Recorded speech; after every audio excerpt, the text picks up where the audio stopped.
Channel of Vadodara. અયોધ્યામાં ભગવાન શ્રી રામની પ્રાણ પ્રતિષ્ઠા મહોત્સવને લઈને એકતા નગર ખાતે રામોત્સવ ઉજવવામાં આવ્યો હતો, તો નર્મદા ઘાટ પર ભવ્ય મહાઆરતીનું આયોજન કરવામાં આવ્યું હતું। ભગવાન રામલલ્લાની જન્મભૂમિ અયોધ્યા ખાતે ભવ્ય મંદિરમાં ભગવાન શ્રી રામની મૂર્તિની પ્રાણ પ્રતિષ્ઠા દેશના પ્રધાનમંત્રી નરેન્દ્રભાઈ મોદીજીની ઉપસ્થિતિમાં કરવામાં આવી। સમગ્ર દેશમાં ઉમંગ અને ઉત્સાહથી રામોત્સવની ઉજવણી કરવામાં આવી હતી, ત્યારે એકતાનગર પણ રામ ભક્તિમાં લીન થયું હતું।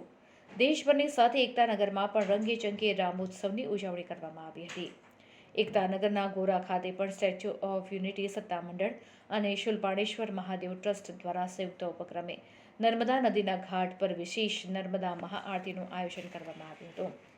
સ્ટેચ્યુ ઓફ યુનિટી વહીવટીતંત્રની દેખરેખ હેઠળ નર્મદા નદીના કાંઠે બનાવવામાં આવેલ વિશેષ આરતી સ્થળ પર દરરોજ સાંજે મા નર્મદાની ભવ્ય મહાઆરતી કરવામાં આવે છે। રામોત્સવની ઉજવણી પ્રસંગને યાદગાર બનાવવા માટે નર્મદા ઘાટને રંગબેરંગી લાઇટ્સથી સજાવવામાં આવ્યો હતો। સાંજે 6:30 આરતીનો કાર્યક્રમ શરૂ કરવામાં આવ્યો હતો, જેમાં રામલલ્લાના ભજનો પ્રસ્તુત કરાયા હતા। દેશના પ્રધાનમંત્રી નરેન્દ્રભાઈ મોદીએ પોતાના સોશિયલ મીડિયા પ્લેટફોર્મ પર દેશના વિવિધ ગાયકો દ્વારા ગાવામાં આવેલ ભજનો શેર કર્યા હતા, જે ભજનોમાંથી કેટલાક ચુનંદા ભજનો મહાઆરતીમાં રજૂ કરવામાં આવ્યા હતા, જેમાં મોટી સંખ્યામાં સ્થાનિક તેમજ પ્રવાસી શ્રદ્ધાળુઓ હાજર રહ્યા હતા।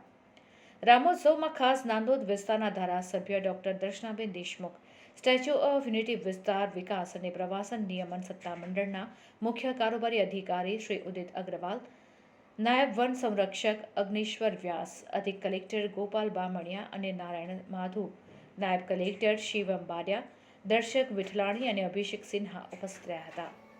આ ખાસ પ્રસંગે એકતા મહિલા મંડળની આદિવાસી મહિલાઓ દ્વારા બનાવવામાં આવેલ પ્રસાદનું વિતરણ કરવામાં આવ્યું।